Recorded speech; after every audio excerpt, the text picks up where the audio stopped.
Hello guys, welcome back to the Red Devil Stand with all the latest Manchester United news and transfer news.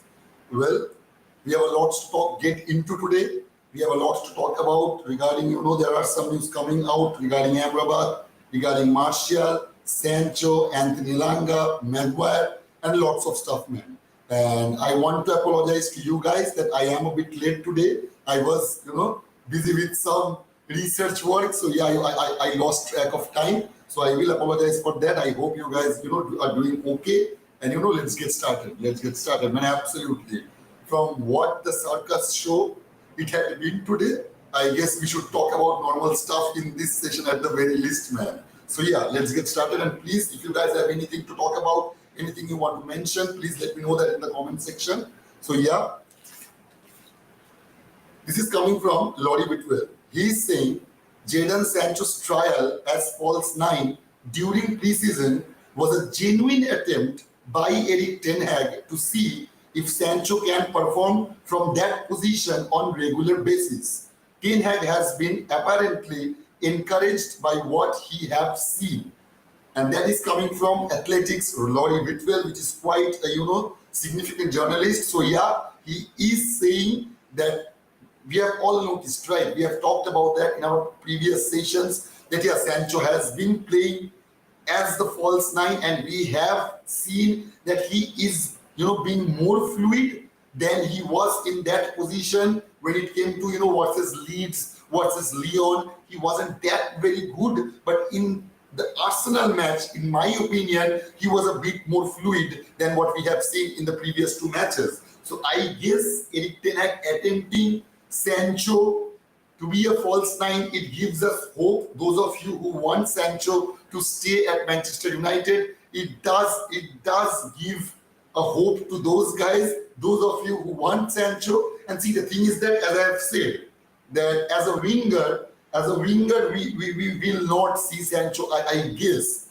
Especially, we have Rashford over there, we have Garnacho over there, we have Anthony over there, and we have also Amad Diallo. If Amad Diallo plays for us in this season, so yeah, he will be also acting as a winger. So I do not see Sancho getting a chance as a winger, to be very honest. But the thing is that if we only get a hold of HOJLUND this summer transfer market and do not go out and buy any other striker, I guess keeping an option open as a false nine for Jadon Sancho should be a really good option. I must say that it is interesting. At the very least, it is interesting. I'm not saying that Erik ten Hag or Sancho will have success on that position. I do hope that they achieve success as a false nine. As I have said, if any team, not only Manchester United, if any teams want to implement that false nine, they should be able to, retain the ball on the final third. They should be able to be they need that capability. So we have that ball on the final third and not risking, of getting counter-attacked by the other team. So yeah, it is quite risky. And as we all know, that is the main reason we have bought Onana, that we will be able to play higher up the pitch. Our defense line will be way up than we have seen in the last season. So yeah, I guess false nine could work. So please guys, let me know in the comment box what you think about that false nine position regarding Sancho. So, and I will not talk about, believe me, Mbappe or Harry Kane right now. I am not in a mood to do that, because the Mbappe deal, I really don't know what to say about it. It is one of the most stupidest thing I have ever heard when it comes to football transfer market. I will absolutely say that much. So yeah, let's leave it there. If something happens, I do not think that we will get Kylian Mbappe. I absolutely do not think that. And in case of Harry Kane, it is quite doubtful as well. So if those things happen, we will talk about that. But there is no point talking about that right now. Anyway, as I have said in our previous session in the afternoon, but now Fabrizio Romano have confirmed that Anthony Elanga has completed his medical at Nottingham Forest. Done deal, signed, here we go. 15 million. It's 15 million pounds in the bank, man. It's 15 million pounds. What, 21 million euro, I guess? So yeah, it's absolutely brilliant. Chris Wheeler from Daily Mail has also said that Man United could sell, Dean Henderson for £20 million to Nottingham Forest. We knew that Nottingham Forest have put in a loan request for Dean Henderson, but we haven't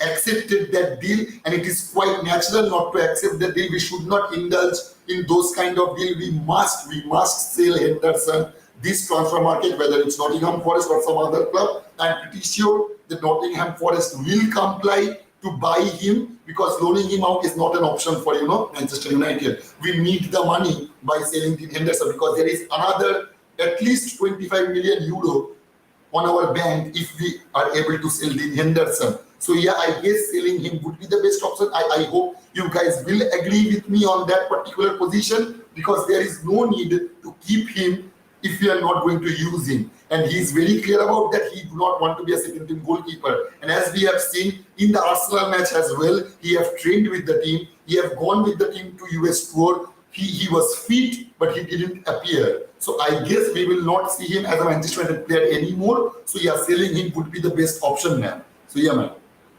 Anyway, Rohit is saying, Spurs side say the brief about Kane isn't likely as Joe Lewis doesn't get involved. United side aren't pushing for Kane, and it wasn't them. As far as I can tell, likely came from Kane's camp to improve his options. United are focused on HOJLUND, big ahead for us as HOJLUND is concerned. Absolutely, man. We should not get worried. We should not, put our mind on those HOJLUND, on those Kane and Mbappe deal, which is not going to happen, which is highly unlikely. So let's not get into that mud, because it's muddy. If we get into a mud, what happens? We get stuck. So yeah, man. I do not want to get stuck on those news, as there are so many things happening. I really do not want to talk about Harry Kane and Mbappe right now. Believe me. Man. I also think, I'm sorry, man, if you guys are not hearing me properly. My throat is absolutely gone right now. I was having doubt if I would be able to do the live show, but here I am. I do not want to miss it for anything. So please do, you guys, please cooperate with me. I know you guys will. So yeah, he's saying, I also think we should not go for him. Let us just make HOJLUND to be our super talented striker. Absolutely, man. Absolutely. We should not waste any precious time of what we have left in the summer transfer market by keep showing interest on the players we know that we will not get. If those deal happens, we will talk about that all day long. But until that happens, I am not interested in whether it's Harry Kane or Kylian Mbappe, because those are highly unlikely, man. Absolutely highly unlikely deals. So yeah, Ulayan is saying, good thing we got our priorities straight. Get the boy. I'm pretty sure Rasmus isn't sleeping as much. Absolutely not, man. Absolutely not, Purvayan. And I will get into some stats regarding Rasmus HOJLUND. After I cover all the news section that's been coming out, I will jump right into the stats section. Though there are some really interesting stats when it comes to Rasmus HOJLUND, and we will talk about that. I do want to know your opinion, guys, so please stay tuned in this video, in this session. Jashan is saying, Kane should not be used to distract Manchester United. We have our target already. Absolutely, man. We should set our mind on HOJLUND. He's a brilliant young player. He's a brilliant young mind. Absolutely, he has some drawbacks. Absolutely, he has some flaws, because as we all know, he's a very young kid. He's a kid. Let's be honest about that. He is a kid. He's 20 years of age. So absolutely, he's a kid. He will make some mistakes. He will have some flaws, but we will. I have every faith in my manager Erik ten Hag, as I'm sure you guys do as well. I am pretty sure he will bring out the best possible player in him. So yeah, absolutely, we will stick for HOJLUND and we will back our manager, guys. Absolutely. So there has been some news coming out from Sky Sports this afternoon as well. They are saying West Ham is pushing Man United for Harry Maguire, a loan or permanent deal. Nothing has been ruled out. That this is quite tricky, because if you ask me, if I'm being honest with you, I do not want any of our players going out on loan, because loaning them would only mean that we will not be, cashing check for them. and which we absolutely need right now.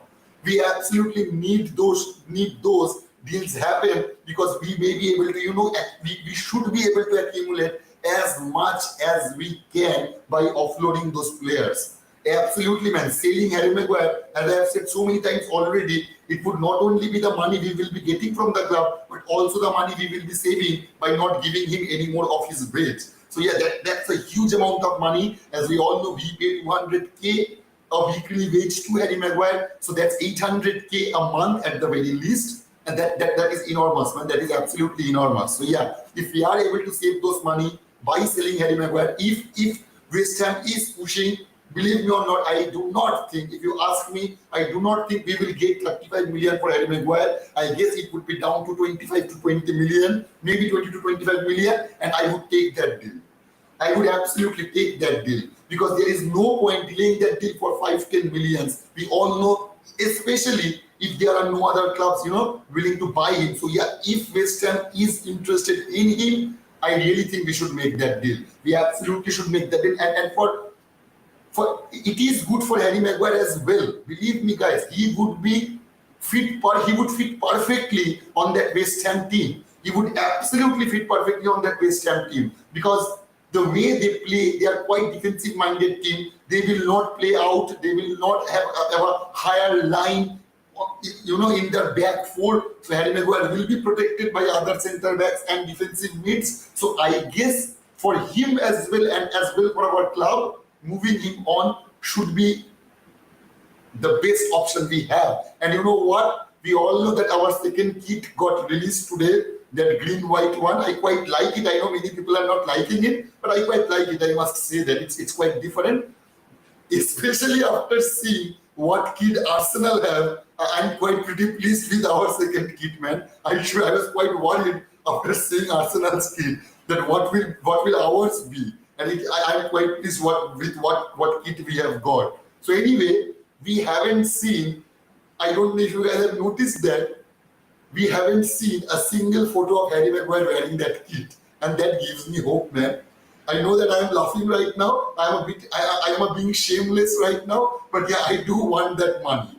I do want that money by selling Harry Maguire. I am absolutely in for that. Please let me know your opinion as well, guys, in the comment section.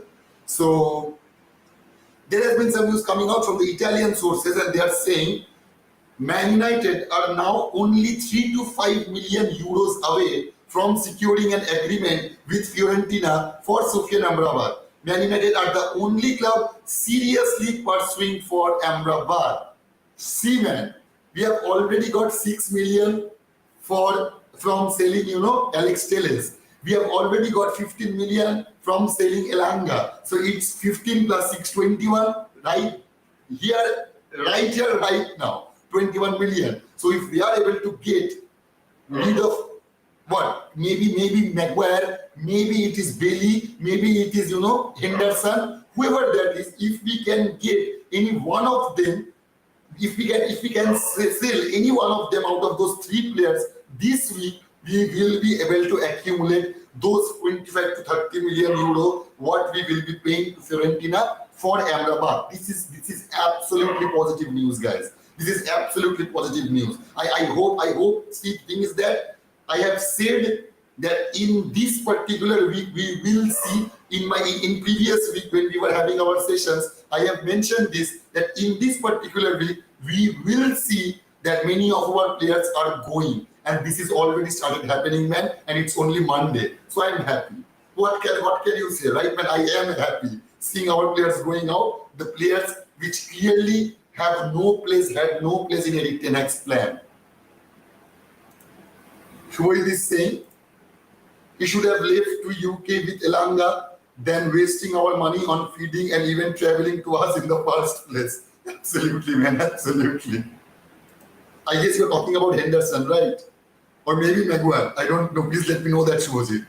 That's good. We are surely collecting money for the striker position. Rishabh, I do not think that we need to, collect money for the striker position, as we all know that we have been boosted by 15 million more by our gracious owner. So yeah, we do not need to accumulate money for HOJLUND. The money for HOJLUND is already secured. The only money we need to accumulate right now is for Sofian Amrabat, which we are short about 3 or 4 or 5 millions at the very best. So if we can even get rid of Eric Bailly, if we can sell him, I guess there is at least 4 or 5 million there as well. So yeah, we will be able to go out and secure that deal for Sofian Amrabat from Fiorentina. Good luck, Dean. Now we got Kovar for backup player if Onana is absent. Man, I do not think that we will get Kovar. He will go out to that Shakhtar Prague, which he had been playing for the past year, where he have won the league. I guess he will go out on loan again on that club. So I guess we will not be seeing Kovar as our second team goalkeeper. I guess we have missed our session, but I will repeat that again. That the problem with Kovar is he is way too good. He is too good to be a second team goalkeeper, even for Manchester United. So yeah, and Erik ten Hag does not want to waste his talent. So the news regarding Kovar, which are coming out, that yeah, the high probability of him going out on loan again this year to Prague for a year at the very least. And I think it is absolutely good. There is no point wasting a man's talent by letting him warm the bench. There is no point of doing that. And as I have said, Onana is what, 26, 27 years of age. So he will max to max give us, he will be with Manchester United for the very maximum number of years of 5 or 6 maybe. Because see, the thing is that he is not like David De Gea. David De Gea came very young. That is the main reason he played for 12 years for us. I do not think that will be the case for Andre Onana. Max to max, he will give us 5 to 6 years. So after 5 to 6 years, how much age does Kovar reach? 25 to 26, I guess. So yeah, it would be his prime time to join Manchester United. I know it's a long ball. He have to be patient about that. We will see when it happens, man. But I do not see that we will see Kovar in this particular season, man. Siddharth is saying Manchester United are not negotiating for Harry Kane or Kylian Mbappe at this stage, despite reports. Manchester United focus remains on Rasmus HOJLUND deal with official bid expected soon. Other name considered was Kolo Muani, but in Man United will push again for HOJLUND this week. Absolutely, man. Our first priority is HOJLUND, as we have already discussed so many times that HOJLUnd have pushed his agent, HOJLUnd have pushed his club to go for only and only Manchester United. He does not have any interest with PSG, and I guess I'm sorry guys. I guess what I was talking about? I was talking about HOJLUnd. I guess the presence of PSG is actually helpful for us, because as we have seen regarding Andre Onana, there was no competition. Regarding Mason Mount, there was no competition. So yeah, if there is a competition for HOJLUnd, I guess our negotiators will move way too fast than they would have usually done. So yeah, I guess it is quite good news that PSG are interested. That way we can secure HOJLUnd way fast than we have done. So yeah, man. Sancho is one game wonder. Don't trust him. See, man, we can only hope, right? If Erik ten Hag thinks that he have that potential, and as I have said, if we are going to sign only HOJLUnd as our striker, it is not a very bad situation to have Sancho as a backup. I guess so. Believe me or not, man, because playing Rashford in the number 9 position is a total waste of time, is a total waste of his talent. As we have seen in Arsenal, Rashford was basically non-existent. Right? I haven't seen Rashford. The only chance he have got, he missed that. He's not a striker. Especially he's not a box striker. He wants to get the ball around the midfield area, then he can run into, he will be able to dribble, which he absolutely loves, and he's very able to do those things. So I guess it would be a waste of talent and time if we put Rashford in that number 9 situation. Obviously, will he score? Obviously, he will score. He will score from the number 9 position as well, but it is not his natural position, and I do not think that Erik ten Hag would prefer him as the striker as well. Hence, he's trying out Sancho as the false 9 man. Gulpreet is saying, but we should not be cheated by him. We have to get at least one number 9. Man, I guess HOJLUnd will work as number 9. And believe me, as I have said, that I will jump into the stats of HOJLUnd, which will be quite interesting. So anyway, there are some news coming out that, yeah, Martial is fit. He has started full-fledged training with our first team squad. and that is a good news, that is a brilliant news. Because as I have said so many times, you cannot make a deal with other clubs, you cannot sell a player to other club, especially while he is injured, because he will definitely fail the medical test. So to make a deal happen, the least demand is that the player needs to be fit, which Anthony Martial is right now, and we all know that he have been heavily linked with Saudi Arabian clubs. So if we are able to sell him, maybe not this week, maybe in the coming week, that would be absolutely brilliant, man. That is positive news. That is absolutely a positive news in my perspective. I must say that. I please let me know your opinion as well, guys. Do you want to see Martial in the next season, or do you want him to go out? Whatever your opinion is, please let me know in the comment section. Please interact with me. So yeah, Osman is saying as false 9. Yes, in case we have injury crisis. Yeah, man, absolutely. Injury. See, the thing is that there will be a point in the season where we will be playing 2 to 3 games a week. So we cannot rely on just HOJLUND to perform 3 times a week. We will need Sancho on that position. We know that we have abundance of wingers, so we will not be needing Sancho as a winger. But if he can flourish as a false 9, I think it would be absolutely brilliant, man. I think it would be absolutely brilliant. Obviously, if he shines, there is a big fucking if on there. So yeah, I do hope that he works. I do hope, man, absolutely. I like Sancho. I'm pretty sure many of you guys like Sancho. So yeah, I do think he can do that job. He have done a decent job when it came to that Arsenal match. So if he is able to continue that performance, I think we should be good to go. Peter Brother is saying, just calm down. It's just a one-match thing. We need him to cook continually. Yeah, man, absolutely, man. Tried him as a winger during the season. Tried him as a 10 against Leicester. It worked a little. Tried him against Barcelona at OD. It didn't work. Hopefully this works. Yeah, man, absolutely. See, the thing is that apparently Eric Ten Hag is quite confident, Sancho being the number 9. Sancho being the false 9. So yeah, I guess it could happen.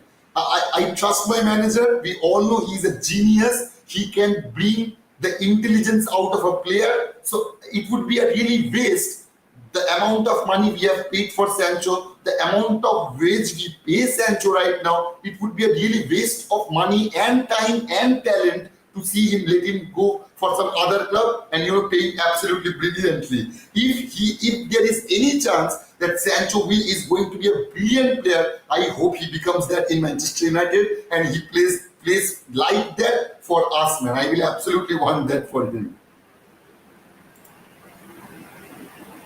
Rohit is saying nothing good can come out from a lazy player like him. His type only perform in pre-season. When the main league will start, you see him hiding. I do hope, Rohit, fingers crossed, but I do hope that this will not be the case. I do hope that, because see, the thing is that he knows very clearly. In this season he have to perform. Even if he wants to, go out of Manchester United and join some other big club, he needs to perform this very season. He just cannot perform the way he have done in the past couple of years. Because if he plays that way in this year as well, nobody will show interest in him, let alone Manchester United. So yeah, man, for his own good, I think he should work, and I guess he will work, man. Let's hope that.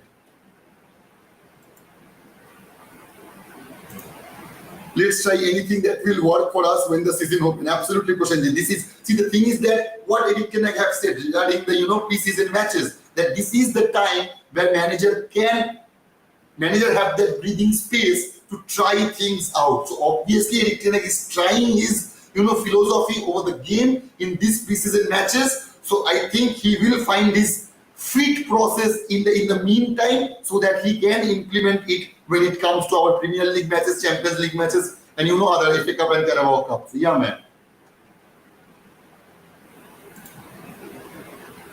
Sign him, please. He is better down Casemiro. I don't know who are you talking about. I absolutely don't know. Are you talking about AMRABAT? Believe me, man, he's not better than Casemiro, man. I'm just not saying that because I'm a Casemiro fan. But in any universe, Amrabat is not better than Casemiro. He is light years away from Casemiro. Not light years away. He does a decent job. He plays a very similar game to Casemiro. But if you compare them, it would be foolish to compare them, man. They're both good in their own manner. And Casemiro is a world-class player, man.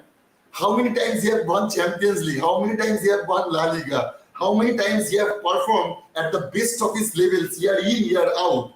So yeah, man, you can't just compare a player like Amrabat to Casemiro. That would just be foolish, to compare them. They should make the deal faster, absolutely, man. And as I've said, man, I don't know if you're talking about Amrabat or HOJLUND. Whatever you are talking about, yeah, we should move fast. We should absolutely move fast. And regarding that HOJLUND deal, as I have said, the presence of PSG is really very helpful for us. Really very helpful for us, believe me or not. Otherwise, we would have procrastinated about that deal as well. So yeah, that PSG existence is just poking our negotiators to run fast. That's all I'm happy about. Anyway, I will get into, some stats regarding Rasmus HOJLUND. See, the thing is that we have talked a lot about HOJLUND. We know that we are going to buy him. So why not, dissect some of his stats as well. And sorry guys, I will just take a 10-second break. I do want to have a sip of water. I forget to bring it here. So just pardon me for a second, man.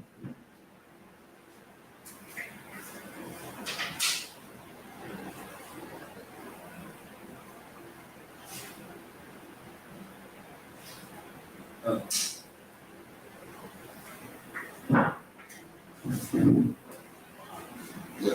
Sorry guys. Here I am. Anyway, so there are some stats I would like to talk about today regarding Rasmus HOJLUND, and it is that the first thing I would like to talk about is most offensive duels in Syria last season. It is quite interesting. In that position, most offensive duels in Syria. Number 1 is Isaac Success from Udinese. Number 2 is Rasmus HOJLUND from Atlanta. Number 3, Mbala and Zola.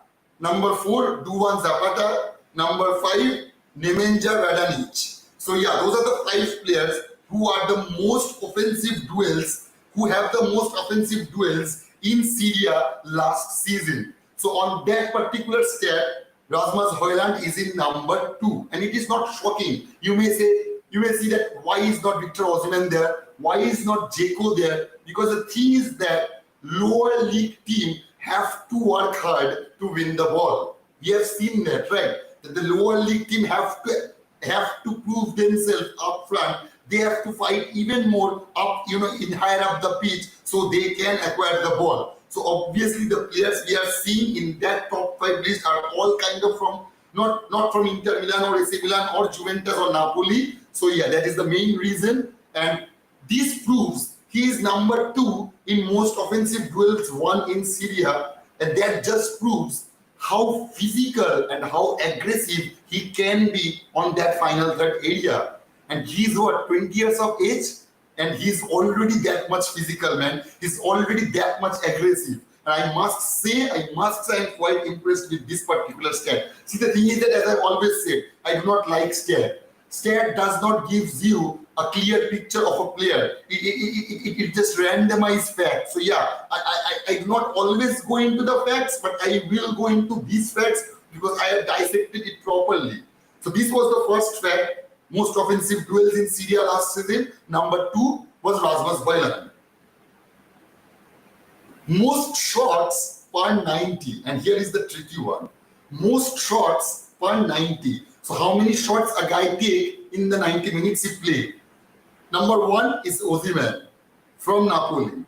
Number 2, Martinez from Inter. Number 3, Raspadori from Napoli.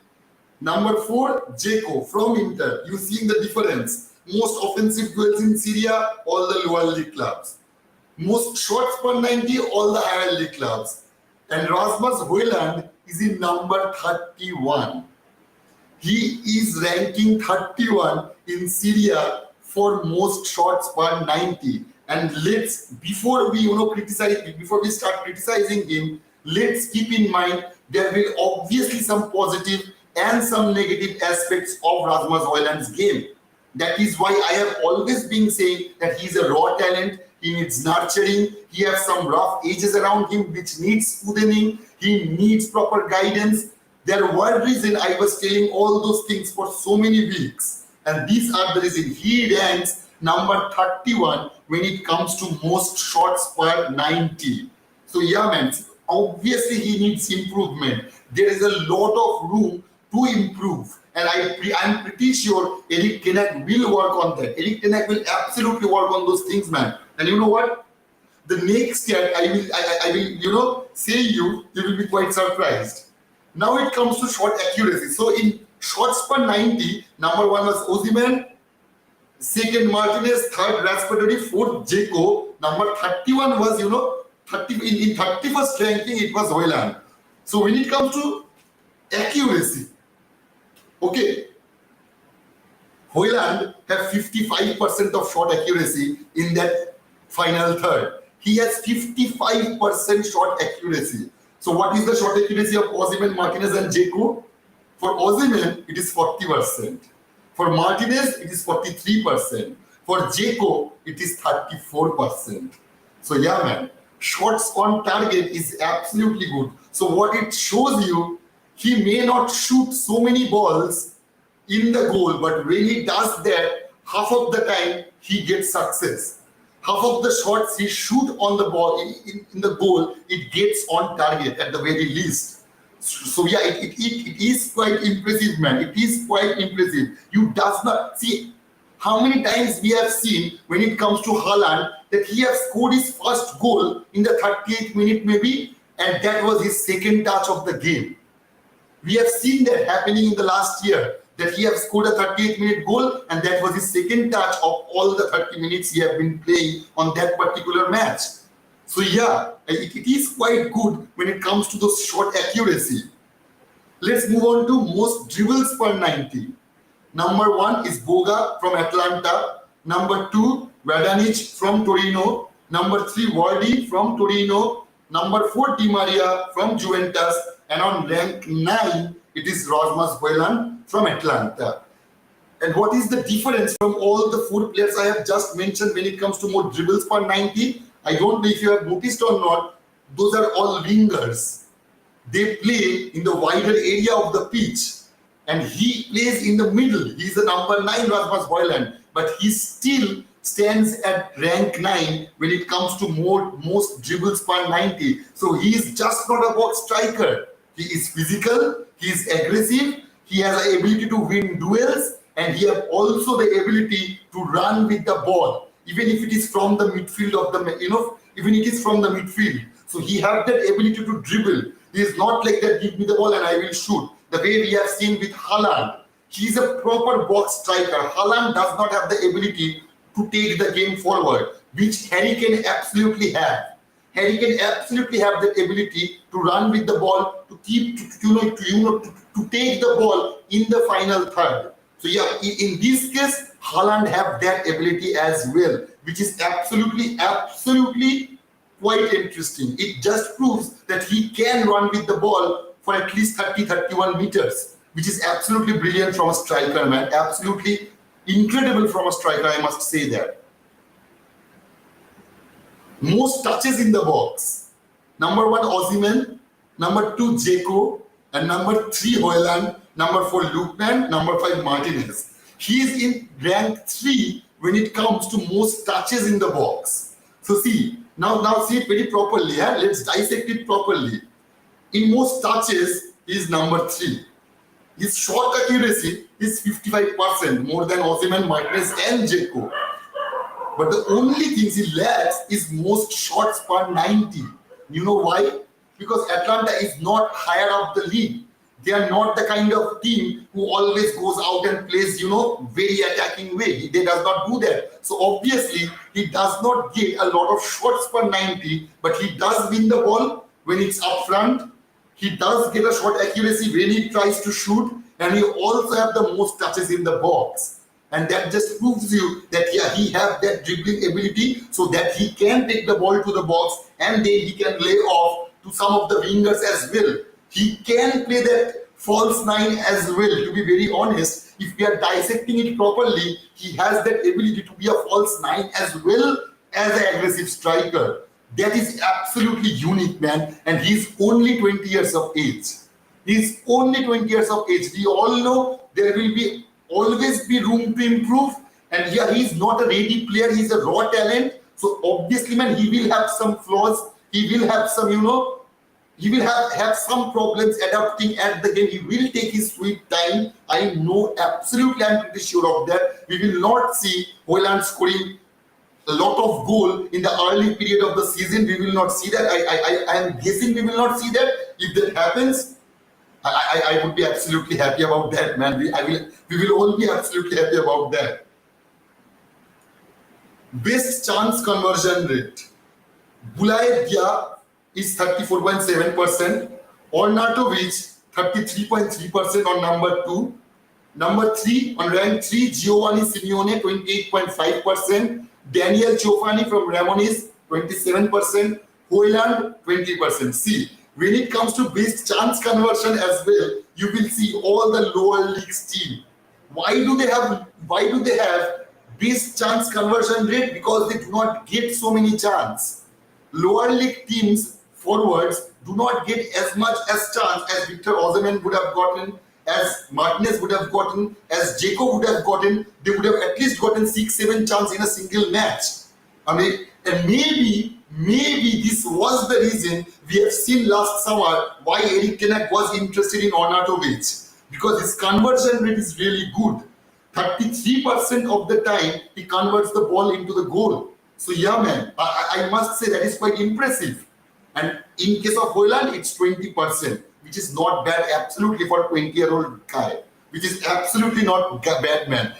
Please let me know about your opinion as well, guys. That how do you think about HOJLUND? How do you think he will work out in the club? Let us get into that. How old is AMRABAT? I guess he is around 26 years of age. Let me check that. I will check that. I guess he is 26, if I'm not wrong. 26 years, man. He's 26 years of age. So yeah. Good, but don't dare disrupt Kobe's improvement about this. Absolutely not, man. We do not think, as I have said, if we get AMRABAT, he will not be a first team player. Maybe there will be some matches where we will see Kobe Mainoo and AMRABAT playing together. There will be some matches. Believe me or not, we will see the Casemiro getting a rest, and we will put Kobe Mainoo and AMRABAT in our defensive mid position. And do you know what is the most exciting thing about that? Kobe Mainoo and AMRABAT both have that ability to put the ball out front when they are blocked in the defensive area. AMRABAT is good on long passing, and we have seen Kobe Mainoo is good on that, and he also have a very killer receiving ability, and that is absolutely brilliant, man. Absolutely brilliant. 25 million for AMRABAT is a steal. Absolutely, man. As I have said, in our tight budget, AMRABAT is a deal he is made for us right now. Manchester United and AMRABAT is made for each other right now, man. We needed a backup for Casemiro, and I couldn't find a better one in this budget like AMRABAT. He would absolutely be brilliant signing. Adam is saying at this point Manchester United will have a brick wall. No team will be able to score. I do hope so, man. I do hope so, Adam. Just sign HOJLUND and Vlahovic. We are good to go. I hope that was the case, Ritobroto, but I do not think that we will get Vlahovic, though it is obviously an exciting deal to have, but I do not think that we haven't shown any real interest on Vlahovic. If it wasn't for HOJLUND, we would have gone for Kolo Muani. So Vlahovic wasn't really in Erik ten Hag's mind, to be very honest. Wish someone would make their mind up. One day, then not so much bullshit. Rasmus HOJLUND is a complete package for a striker. Absolutely, man. As I have said, he has a lot of work to do. He has a lot of room to improve. But yeah, we will see a really better striker if we can get a hold of him. Each passing year, he will be better. I do hope so, man. I do absolutely hope so. Tired of this useless beat. Soon they do something and move on. I do hope so, man, that this week is absolutely crucial for letting go of our players, for signing HOJLUND and for signing AMRABAT. I do not think that we will sign AMRABAT and HOJLUND in this particular week. Maybe we will be able to sign HOJLUND. Maybe. There is a big maybe because there hasn't been any official bid in just yet. So yeah, it can happen. We will see, man. We will see. We will have to be patient with this process. They'll be stupid not to at least try and entice Mbappe to join. Just the thought of him and Rashford up top makes me sticky. As I've said, man, it is an exciting thing to think about, but let's not kid ourselves. Mbappe will not join Manchester United, man. That will not happen. I do not see that happening in coming 10 years maybe, let alone this year. I do not think that it will be the case. He will join Real Madrid at some point. I do hope that he does not go out and join Saudi Arabia. I do hope he does not do that because that would be shambolic, man, from his part.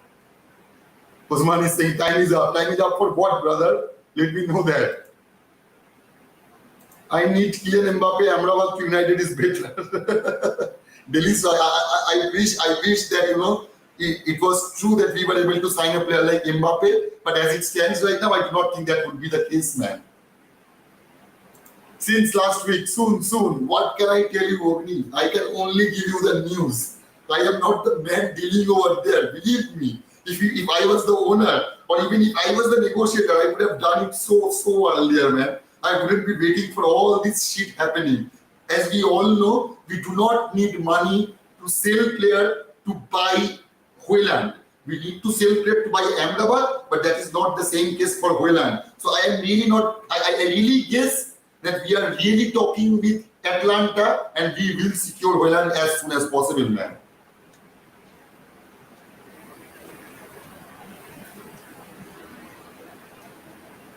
Rishabh is saying he has an amazing stamina, has good pace and collects ball from midfield, can shoot with both feet. I do hope so, and that those are all quite good qualities on a striker. Those are, as I've said, he is interesting. Obviously, he is interesting. Have he got the potential to be one of the world's best? Absolutely, he has got the potential. But also, does he have to work hard to get to that potential? Absolutely. And I guess Erik ten Hag knows that. Even HOJLUND knows that as well. That he has to work really hard to achieve what Manchester United fans will be expecting of him. So yeah, man, I do think he's clear on that. You're absolutely right, man. Gurpreet is saying, I don't doubt the quality of whoever Erik ten Hag wants. Manchester United have made good transfer decisions in Erik ten Hag's first year than 7 years of previous managers. Even if Erik ten Hag wakes up tomorrow and wants Lukaku, I will back him. Good one, Gurpreet, good one. But I do hope he does not want Lukaku because he is one fine backstabber. I must say that the way he treated Inter Milan, it is absolutely disgraceful, man. It is absolutely disgraceful. This is what I want to hear. Players pushing to come play for us. We are way ahead in this race.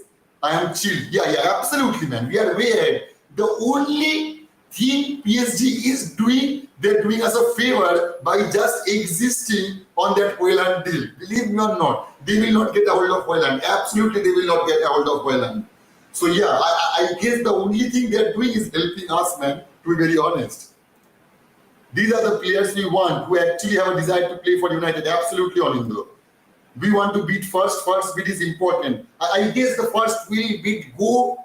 I do know you guys do not want to hear that word coming out of my mouth, but it is absolutely imminent, man. It is imminent. As Ogni have just said quite a while ago, it's always soon with Manchester. But what can you say, man? It is soon. Yeah, it is quite imminent. I guess the bid will go tomorrow or maybe the day after tomorrow. It will happen, man. Ten Hag has a problem in featuring players. We started to complain this way back. This next season he must change this. The best is to ask others to help him featuring players in the real positions. I hope so. He can't play 9 because he doesn't have finishing and header and positioning and so many other things a striker is capable of. See, man, I guess we're talking about HOJLUND. We do not need to reach the conclusion just right now. We can give him some time. we can have a little bit of faith in our manager. If our manager really wants him, maybe there are some reason. I am pretty sure Eric Ten Hag understands the game way better than us. So I guess if he is going for a player like HOJLUND, maybe he sees something. And as I've always said, HOJLUND can be a flop. HOJLUND can be a flop, man. I am hoping he would not be, but he can be. He will can be a flop as well. He can be a flop as well. As I have said, any player, it's not only about Eric Ten Hag. Any manager who signs 10 players, 2 to 3 players are bound to get flop. That is statistics. That is absolute statistics. Not 100% of signing will get a fabulous gameplay. You will not get a fantastic gameplay of all the 10 signings he will make. There will be 2 to 3 players who will not shine as much. Maybe that could be HOJLUND, but I do hope not. I do hope not, man. Shoaib is saying, people are quick to conclude. I can remember how people criticized him against Lyon and Leeds just because he scored. Everyone is now saying how exceptional he is because he scored against Arsenal. Why did he not do that instead of playing Weghorst? I don't know, man. I don't know, man. I mean, in anything on that point, believe me, whenever I saw Weghorst coming down, I was like, oh my God. He was like a bigger version of Harry Maguire. I absolutely, despised that player. I knew that he was very passionate. He loved the club. He loved playing for Manchester United. But I wish he played for Manchester United. Most of the time, he favored the opponent team. So yeah, I love how Ten Hag is shuffling players. Elanga used to be a joker. Yeah, man. Elanga can't score goals for Man United. Big problem. It is not our problem anymore, Adam. It is not our problem anymore. It's Nottingham Forest's problem. So yeah, they can deal with him whichever manner they think that is suitable. Orithro is saying, right, bro. Ekdom thik bolle. Sorry, Orithro, you have commented this 18 minutes earlier, so I do not know what you are talking about. I guess maybe some of my point you are talking about. Let me know that. If you are still online, let me know that what I was right about. Rian is saying this Saudi Pro League will be very boring to watch. I will not watch it, man, to be very honest. The Saudi retirement home, one final bid.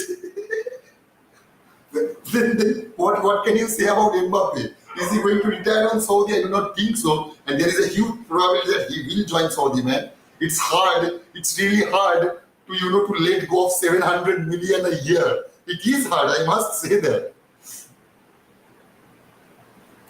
Aziz, I guess you are a new member to our community. Welcome, man. I do not know why you type H. So yeah, whatever you want to say, you can say, man. You can absolutely say, man. Rohit is welcoming him. Thank you, Rohit, for doing that for me. Bissaka deserves to stay at Old Trafford. There are some players who doesn't fit to be at Manchester United, but unfortunately, you don't even mention their names. Why Bissaka? Sorry, Akash, I didn't get you. Bissaka deserves to stay at Old Trafford. Absolutely, man. I've always said that I love Wan-Bissaka. I prefer Wan-Bissaka over Diego Dalot any day. I know that he gets criticized for his action on the final third. He has a space to improve on that final third, but as a defensive role, he's absolutely brilliant. In fact, his dribbling ability is really well as well. He's quite fantastic when it comes to dribbling. The only thing he lacks quite a bit when it comes to crossing the ball. Other than that, I have no complaint regarding Wan-Bissaka, man. I like Wan-Bissaka. I like Wan-Bissaka more than Dalot, actually.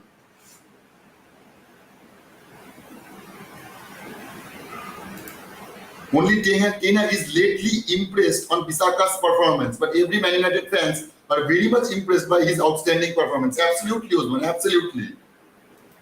Adam is saying, I wish Martial to go as soon as possible. As I've said, Adam, he is fit right now. That is an absolute good news for us because you cannot sell an injured player. So as he is fit right now, our negotiators can at least start the talk with the Saudi Arabian clubs, or if there are any other European clubs as well who will be interested in buying, Anthony Martial, I guess the talks can start at the very least, man.